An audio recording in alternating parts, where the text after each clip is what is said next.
नमस्कार बच्चों, अरिहंत एकेडमी में आपका स्वागत है। तो शुरू करते हैं आज का हमारा पहला टॉपिक जो मैं लेने जा रहा हूँ ये विभिन्न प्रतियोगी परीक्षाओं में पूछा जाता है, जैसे UPSC, CGPSC, railways, Vyapam, banking वगैरह में नहीं पूछा जाता। ये इसका नाम है नंबर सिस्टम। इस टॉपिक का नाम है नंबर सिस्टम। हिंदी में बोला जाता है संख्या पद्धति।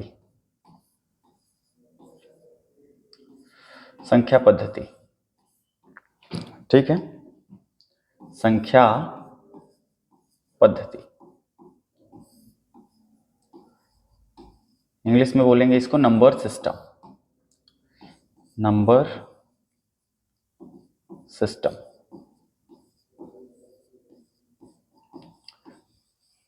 बड़ा बेसिक सा टॉपिक है, पहला टॉपिक है, इसको समझते हैं। शुरुआत करते हैं सबसे छोटी सी क्वेश्चन से। संख्या क्या होता है?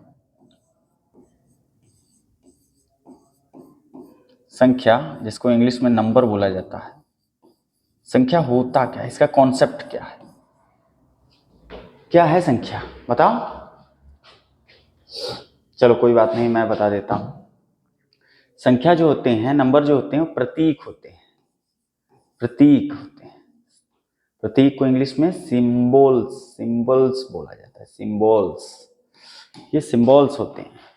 कैसे सिंबल्स होते हैं ये? जो कि गिनती में, जो कि गणना में काम आते हैं।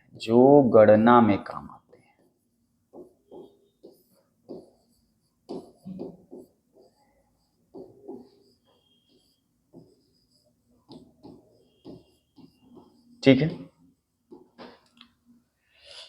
इंग्लिश में क्या बोलेंगे? Symbols which are used in counting is called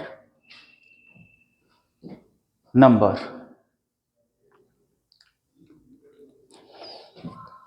ठीक है, एग्जाम्पल क्या है? एग्जाम्पल में क्या क्या आ जाता है आपका? 0 1 2 3 4 5 6 7 8 9 10 11, कुछ भी, 100 200 500 1000 लाख, कुछ भी लिख दो। सारे एग्जाम्पल हैं संख्याओं के। ठीक है, ये 0 से 9 तक जो संख्याएं होती हैं, इनको बोला जाता है अंक, इनको बोला जाता है डिजिट।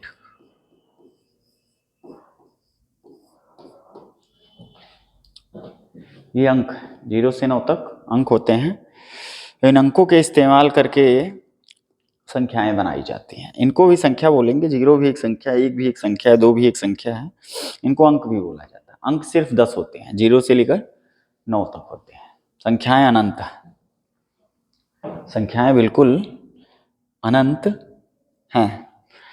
अब देखो, ये सिंबल्स होते हैं। कैसे सिंबल्स होते हैं? जो गणना में काम आते हैं। 1 2 3 4 5 6 7 8। ठीक है, जैसे और भी दुनिया में सिंबल्स होते हैं। ABCD है, सिंबल ही है। ठीक है, इंग्लिश भाषा को लिखने पढ़ने में इस्तेमाल किया जाता है। क ख ग घ है, ये भी सिंबल्स ही है, ये भी प्रतीक ही है। हिंदी भाषा को लिखने पढ़ने में इस्तेमाल किया जाता है। वही आपने देखा है, @ वगैरह देखा है, कॉपीराइट वगैरह देखा है, सब कंप्यूटर में यूज होते हैं। तो उसी तरीके से ये जो संख्याएं होती हैं, ये भी सिंबल्स ही होती हैं, लेकिन ये मैथमेटिक्स में, काउंटिंग में इस्तेमाल किया जाता है इनका। ये इतनी सी बात आपको, इतनी छोटी सी बात आपको पता होनी चाहिए, क्योंकि हम पढ़ने जा रहे हैं नंबर सिस्टम, तो हमें सब कुछ पता होना चाहिए। और ये सवाल जो मैंने पूछा है, संख्या क्या होती है, ये यूपीएससी के इंटरव्यू तक में पूछा गया है। इतना छोटा सवाल नहीं है ये कि संख्या क्या है। मुंह बना के बैठ जाएंगे लोग, पूछा जाए संख्या क्या है तो बता नहीं पाएंगे संख्या क्या है। ठीक है, तो आप लोग जानते रहना, संख्याएं प्रतीक होती हैं जो कि काउंटिंग में इस्तेमाल किया जाता है, जिनका इस्तेमाल हम लोग काउंटिंग में करते हैं। अब संख्याएं कितने प्रकार की होती हैं? संख्याएं 2 प्रकार की होती हैं। संख्याएं कितने प्रकार की होती हैं?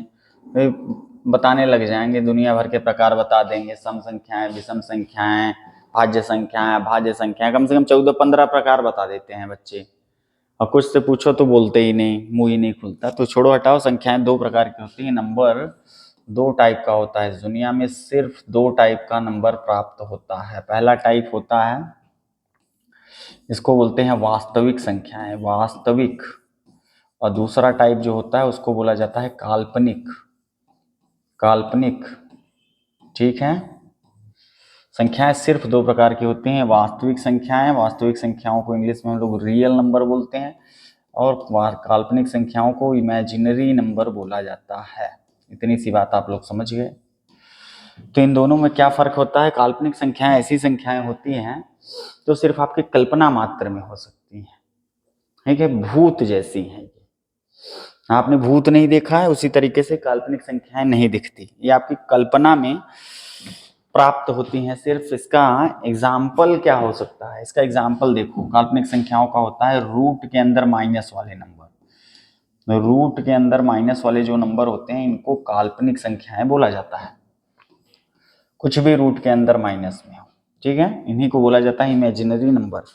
इन्हीं का दूसरा नाम एक और बोला जाता है, इन्हीं का दूसरा नाम बोला जाता है कॉम्प्लेक्स नंबर। कॉम्प्लेक्स नंबर, उसमें रियल पार्ट भी होता है, इमेजिनरी पार्ट भी होता है, तो कॉम्प्लेक्स नंबर में दोनों हो जाता है मिला के, लेकिन इमेजिनरी पार्ट उसमें रहेगा। ये है आपका इमेजिनरी पार्ट, रूट वाला माइनस वाला जो रहता है, ठीक है। इसको एक और तरीके से लिख सकते हैं हम लोग, इसको हम लोग लिख सकते हैं root minus one. Root minus one का वैल्यू होता है आयोटा, आयोटा लिख सकते हैं इसको। तो रूट माइनस टू को क्या लिख सकते हैं हम लोग? रूट माइनस टू को हम लोग लिख सकते हैं root minus one into root two. तो इसको हम लोग लिख सकते हैं रूट टू आयोटा। यानी इनको कैसे लिखा जा सकता है और इनका लिखने का क्या तरीका है? आयोटा लिखा जा सकता है, रूट टू आयोटा लिखा जा सकता है। इस तरीके से आप लिख सकते हैं, आयोटा लगा के लिखते जाओ, रूट थ्री आयोटा। तो ये होती है इनकी खास बात। क्या होती है काल्पनिक संख्याओं में? ऐसा खास क्या होता है, इंपॉर्टेंट क्या होता है इनमें? तो इनको एक बात इनके साथ नोट करके लिखना काल्पनिक संख्याओं में, कि इनको संख्या रेखा पर निरूपित नहीं कर सकते। संख्या रेखा पर निरूपित नहीं किया जा सकता। संख्या रेखा पर, काल्पनिक संख्याओं को संख्या रेखा पर नहीं लिख सकते, इनको संख्या रेखा पर रिप्रेजेंट नहीं कर सकते। इतनी सी बात आप ध्यान रखना। तो संख्या रेखा क्या होती है? संख्या रेखा ये है, मान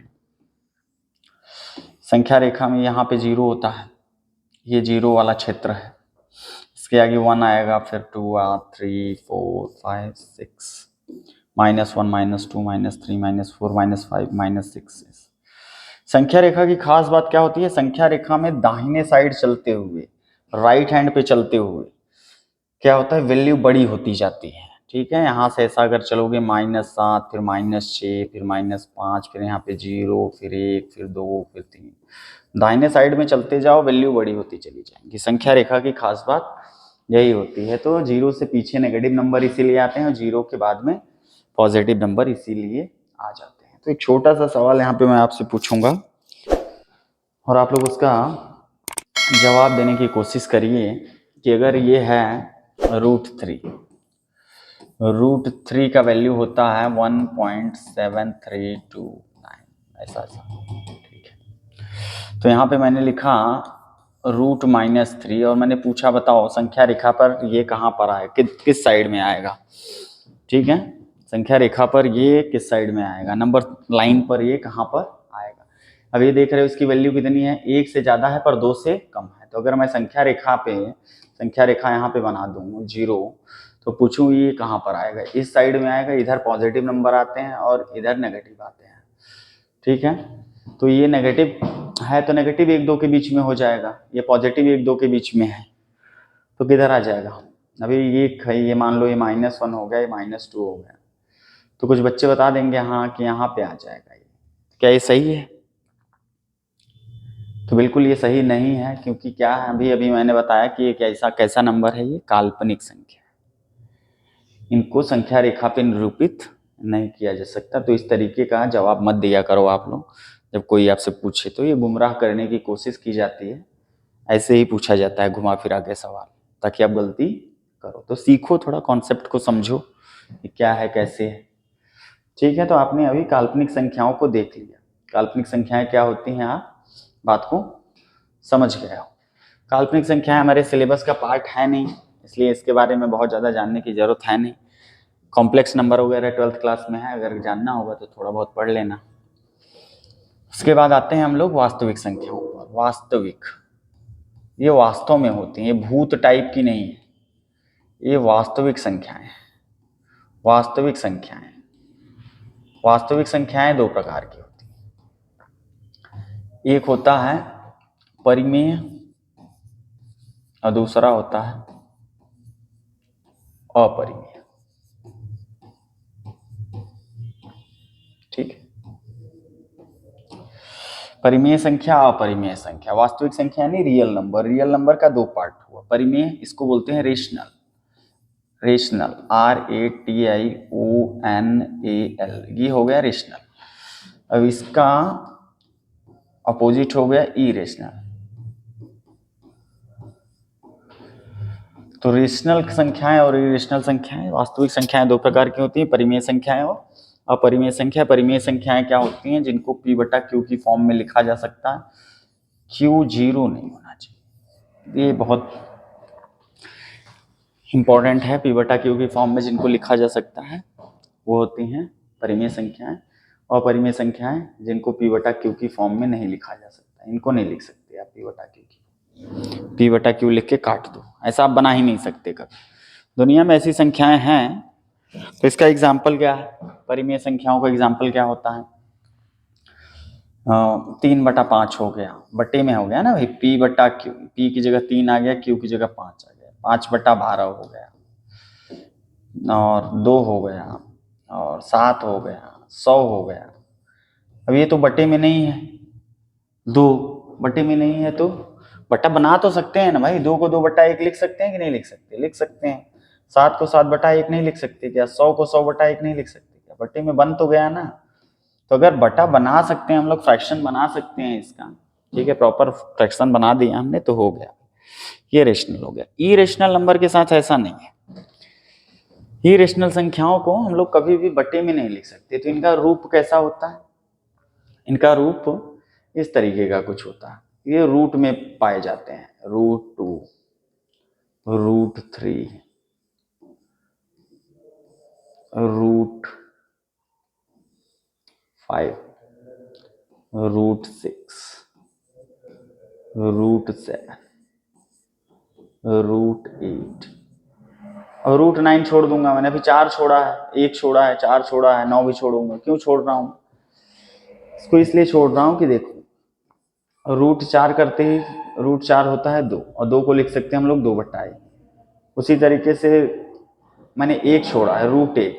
√1 क्या होता है? 1 होता है। 1 को लिख सकते हैं 1/1, ठीक है। √9 को भी छोड़ा है मैंने, तो √9 को क्या लिखेंगे? 3, और 3 को लिख सकते हैं 3/1। तो बटे में नहीं लिखा जा सकता ना। जिस संख्या को बटे में लिख देंगे वो क्या हो जाएगा? वो रेशनल हो जाएगा। इरेशनल संख्याएं क्या होती हैं? जिनको हम लोग बटे में नहीं लिख सकते। तो इसको लिख सकते हैं, इसलिए नहीं होगा, ये सभी रेशनल नहीं होगा। तो रूट में देखना, जो परफेक्ट स्क्वायर होता है, 4 परफेक्ट स्क्वायर होता है, 1 भी होता है, 9 भी होता है, पूरा पूरा जिसका वर्ग बन जाता है संख्याओं का, उनको नहीं ले सकते। 2 का वर्ग 4 होता है, 1 का वर्ग 1 होता है, 3 का वर्ग 9 होता है, ठीक है।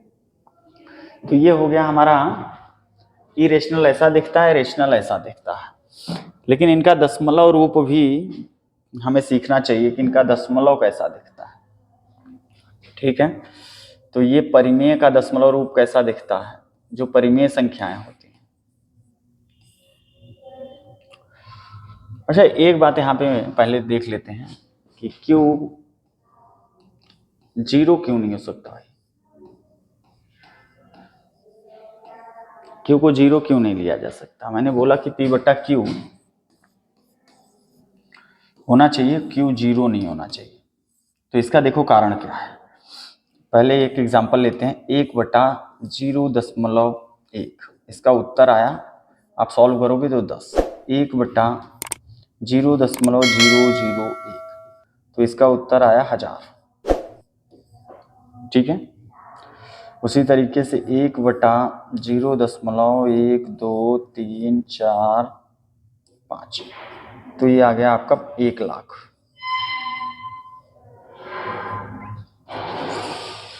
1 लाख आ गया। मतलब आप देख रहे हैं ना, नीचे जैसे जैसे मैं वैल्यू घटाते जा रहा हूँ वो बढ़ते जा रहा है। तो सोचो, जब अभी ये तो बहुत बड़ा नंबर है, मैथ्स में ये बहुत बड़ा नंबर होता है, 0 ये 0.00001, ठीक है ना। फिजिक्स वगैरह में बहुत बड़ी वैल्यू है ये, इतनी छोटी वैल्यू नहीं है ये सोच रहे हो। लेकिन जब आप इसको बहुत बड़ा बहुत छोटा कर दोगे तो ये आंसर बहुत बड़ा आने लगेगा, इनफाइनाइट टाइप का आने लगेगा। एक बहुत बड़े नंबर को इन्फिनिटी माना जाता है, बहुत लार्ज स्केल बहुत बड़ा नंबर जो होता है वो इनफाइनाइट हो जाता है। तो सोचो, जब इसको बड़ा करने से इनफाइनाइट, इसको छोटा करने से इनफाइनाइट आ रहा है, तो जीरो कर देने से क्या आ जाएगा? तो जीरो कर देने से इतना बड़ा नंबर आ जाएगा जिसको आप समझ ही नहीं सकते, ठीक है। बहुत बड़ी वैल्यू आ जाती है, इसलिए मैथ्स में ये अलाउ नहीं किया गया। मैथ्स में एक चीज अलाउ नहीं है, जीरो से भाग देना, किसी भी नंबर को जीरो से भाग देना नॉट अलाउड, नॉट अलाउड। इतनी अंग्रेजी आनी चाहिए आपको कि नॉट अलाउड का मतलब पता लग जाए कि अलाउ नहीं है, ठीक है। इतनी अंग्रेजी आपको आनी चाहिए कि नॉट अलाउड का मतलब पता लग जाए। तो ध्यान रखना, मैथ्स में कभी भी जीरो से भाग देना अलाउ नहीं है, इसलिए नहीं कर सकते हम लोग। Q not equal to zero होता है।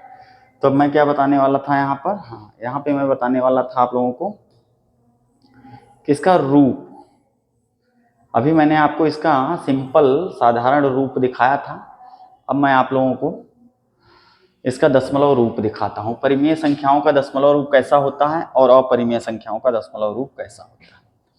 तो जो परिमेय संख्या होती है उनका दशमलव रूप कुछ इस ढंग का होता है। दशमलव रूप, इनका दशमलव रूप ऐसा होता है 0.625। 0.625 ये परिमेय संख्या है। ये क्यों परिमेय है? क्योंकि इसको हम लोग लिख सकते हैं 625 बटे में 1000, 625 बटे में 1000 लिख सकते हैं। अगर आपने छोटी क्लासेस में पढ़ा होगा तो समझ आ गया मैंने कैसे लिखा है ये 625 बटे में 1000, ठीक है ना। तो ये हो गया P, ये हो गया Q, बस ठीक है, P बटा Q बन गया, मतलब ये परिमेय है। या कुछ भी ले लो, 0.335 ले लिया, तो इसको हम लोग क्या लिख सकते हैं? 35 बटा में 100 लिख सकते हैं, बिल्कुल लिख सकते हैं। तो ये P हो गया, ये Q हो गया, P बटा Q मिल गया, यानी ये परिमेय संख्या है, ये परिमेय है, ठीक है। एक इसका और रूप होता है, वो इस तरीके का रहेगा 0.333। अब बताओ भाई क्या किया जाए इसमें नीचे कितने जीरो ले लूं? इसको ऐसे लिख दूं क्या? 3 3 3 3 और बटे में 1 2 3 4, ठीक है, ऐसे कर दें। हाँ, तो एकदम ये तो पागल बनाने वाली बात हो जाएगी, इतने बड़े पागल तो हैं नहीं हम लोग। तो ये सब गलत बात है, ये सब नहीं करना होता। इसको कैसे लिखा जाता है ये ध्यान देना है। इसका वैल्यू होता है, इसका वैल्यू होता है 1/3। 1/3 को ऐसा भी लिख सकते हैं, 0.3333 को 1/3 हम लोग लिख सकते हैं। तो ये भी बन गया P बटा Q। तो इसका दशमलव रूप इस तरीके का होगा। पहला क्या होता है कि जिसका एंड पता हो कि यहाँ पे 1 प्लेस 2 प्लेस 3 प्लेस पे दशमलव लगा हुआ है, इसमें 1 प्लेस 2 प्लेस पे लगा हुआ, इसमें नहीं पता है कितने प्लेस पर है, 1 2 3 4 अनंत प्लेस पे है, लेकिन इसमें हमें ये दिख रहा है साफ साफ कि नंबर रिपीट कर रहा है। जब नंबर कोई दशमलव के बाद रिपीट करना चालू कर दे तो वो होता है परिमेय। और अपरिमेय का दशमलव रूप कैसा होता है? अपरिमेय का दशमलव रूप किस ढंग का होगा? तो आप ध्यान से देखो, अपरिमेय का, अपरिमेय संख्या होता है, मान लो √3 एक अपरिमेय है, तो इसका दशमलव रूप कुछ इस तरीके का होगा 7 3 2 9 5 6 8 7, कुछ भी अलग अलग नंबर लिखते जाओ आप, अलग अलग, रिपीट मत करवाना, कुछ भी लिखते जाओ, अलग अलग नंबर होना चाहिए। तो अपरिमेय संख्याओं का रूप कैसा होता है कि इनका एक तो एंड नहीं पता होता, एंड कहाँ पे होगा, चलो इसमें एंड नहीं पता था और इसमें रिपीट भी नहीं होगा। तो बस ये फर्क है दशमलव रूप में, इसके ना एंड पता होगा और ना ही रिपीट होगा। इतनी सी बात आगे जानते रहो, आगे एग्जाम में इस पर क्वेश्चन आते हैं, ठीक है। इस वाले रूप पर क्वेश्चन आते हैं कि इसका P बटा Q बनाओ, यहाँ से क्वेश्चन हमारे एग्जाम में नहीं आते हैं। तो अभी आपने देख लिया कि परिमेय संख्याएं क्या होती हैं, अपरिमेय संख्याएं क्या होती हैं, इनका दशमलव रूप कैसा होता है। तो परिमेय संख्याएं हमारी, परिमेय संख्याएं कैसी संख्याएं हैं? परिमेय संख्याएं कैसी संख्या है? परिमेय संख्याएं जैसे 3/5 हो गया, 5/7 हो गया, ठीक है, 2 हो गया, 10 हो गया, 100 हो गया। ये इनका दशमलव रूप कैसा होता है, इस तरीके का होता है 6 2 5 7 9, कुछ भी होगा लेकिन एंड रहेगा। या तो दूसरा कैसा रहेगा, रिपीट वाला रहेगा ऐसा 4 5 4 5, या ऐसा रहेगा 0.1 2 3 3 3 3 3 3, ये देखो रिपीट करना चालू कर दिया, ठीक है ना। या 1.5 से 5 6 7 8, इस तरीके से एक एक अंक रिपीट कर सकता है, दो दो, ये सब परिमेय का है, ठीक है ना। ये सब परिमेय संख्याएं ऐसी दिखती हैं। और अपरिमेय में खाली 2 तरीका है। अपरिमेय एक तो रूट में रहेगा, ध्यान रखना है, अंडर रूट में रहना चाहिए। अंडर रूट में दे देगा आपको √2 √3, इस तरीके का दे देगा आपको, √3 √5 √7, कुछ भी दे देगा रूट में। रूट में 9 नहीं देगा, 3 बन जाएगा, ठीक है। इनका दशमलव रूप भी मैंने आपको दिखा दिया, 7 3 2 9, कुछ भी अलग अलग नंबर लिख लो, 11 12 13, कुछ भी लिखते जाओ, अलग अलग नंबर होने चाहिए 7 के वहाँ, ठीक है। तो ये होती है संख्याओं की पहचान, अभी मैंने आपको बताया है, ठीक है। इस पर ये क्वेश्चन यहाँ से, इस पर बेस्ड क्वेश्चन आप लोगों से पूछा जाता है, तो क्या क्वेश्चन होता है उसको देखते हैं। इसकी पहचान से रिलेटेड आपको एक ऑप्शन दे दिया जाएगा यहाँ पे, option A, option B, option C, option D. यहाँ पे 4 ऑप्शन दिया गया आपको, मान लो इस एक ऑप्शन में लिख दिया √324, एक में लिख दिया √576, एक रूट में लिख दिया √256, और एक रूट में लिख दिया √120, और आपसे पूछ लिया बताओ कौन सी संख्या अपरिमेय संख्या है, इरेशनल नंबर है। तो आपको अगर थोड़ा बहुत, अगर आपने स्क्वायर वगैरह याद कर रखा होगा जीवन में, तो आप इस सवाल का सही जवाब दे पाओगे। ये किसका होता है, ये 18 का होता है। तो इसको हम लोग क्या लिख सकते हैं, 18/1, ठीक है। ये 24 का होता है, तो 24 को क्या लिख सकते हैं, 24/1। पी बटा क्यों बना रहा हूँ ना मैं, ये हो गया 16, 16 को लिख सकते हैं 16/1। 120 का कुछ नहीं लिख सकते, इसको यही लिख सकते हैं √120 का 120, तो यही हमारा जवाब हो जाएगा कि √120 एक अपरिमेय संख्या है, क्योंकि इसका स्क्वायर रूट का कुछ वैल्यू होता नहीं है, वो अपरिमेय हो जाएगा, ठीक है ना। इस पर एक और सवाल ले लेते हैं। अगर इस तरीके का आ गया, पहला ऑप्शन दे दिया आपको √2 + 3/5, दूसरा ऑप्शन दे दिया √7 + 7/7, तीसरा ऑप्शन दे दिया √9 + 3/17, चौथा ऑप्शन दे दिया आपको √11 - 3/2। इसमें से कौन सी संख्या परिमेय है, कौन सी संख्या परिमेय है, मान लो आपसे पूछ लिया जाता है, तो ऑल ऑफ द अबव मत बोल देना कि ये देखो P/Q इसमें भी है, P/Q इसमें भी है, P/Q इसमें भी है, P/Q इसमें भी है, ऐसा मत बोल देना कि सारी तो परिमेय है, P/Q दिख तो रहा है। तो नहीं नहीं, ऐसा P/Q नहीं दिखना चाहिए आपको, ठीक है। इसमें सारी परिमेय नहीं है, तो आपको एक ही ऑप्शन देखना है परिमेय है। तो ये देखो, इसमें तो √2 है, इसमें √7 है, ठीक है, हटा दो, √11 हटा दो। जो अपरिमेय होता है, इरेशनल नंबर होता है, उसमें आप कुछ भी जोड़ लो, कुछ भी घटा लो, वो इरेशनल का इरेशनल रहता है। उसमें किसी भी नंबर से भाग दे दो, इरेशनल का इरेशनल रहेगा। तो ये सब वही है, इरेशनल है, इरेशनल है, इरेशनल है, बस यही आपका सही जवाब होगा, ये रेशनल है। √9 का 3 बनेगा 336, 6/17। इसका उत्तर कितना आ गया, 6/17, 6/17, पी की जगह 6 आ गया, क्यू की जगह 17 आ गया, तो P/Q 6/17 बना हमारा। इतनी सी बात समझ आई आपको। ये ऐसा सवाल आपके एग्जाम में देखोगे कई बार पूछा गया है, ठीक है। इस तरीके से अगर ऑप्शन देता है एग्जामिनर तो घबराना नहीं है।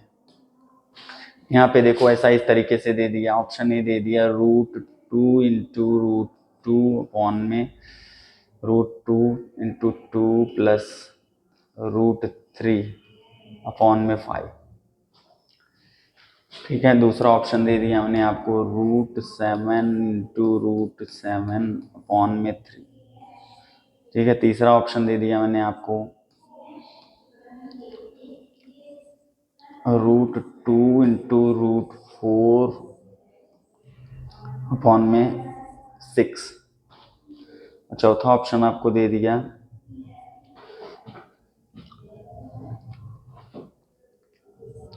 √7 प्लस √11 अपॉन में 9।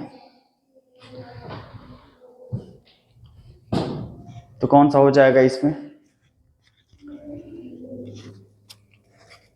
तो इसमें देखो ये √2 इंटू √2 क्या हो जाएगा? 2 हो जाएगा। 2 प्लस √3 ये तो है ना भाई, इसको हटा दो, ये नहीं होगा।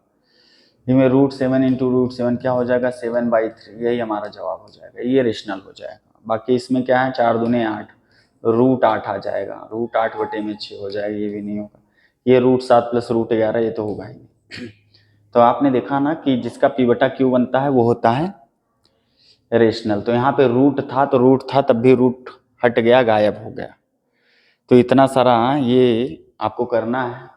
अभी हमने रेशनल पहचानना सीखा है।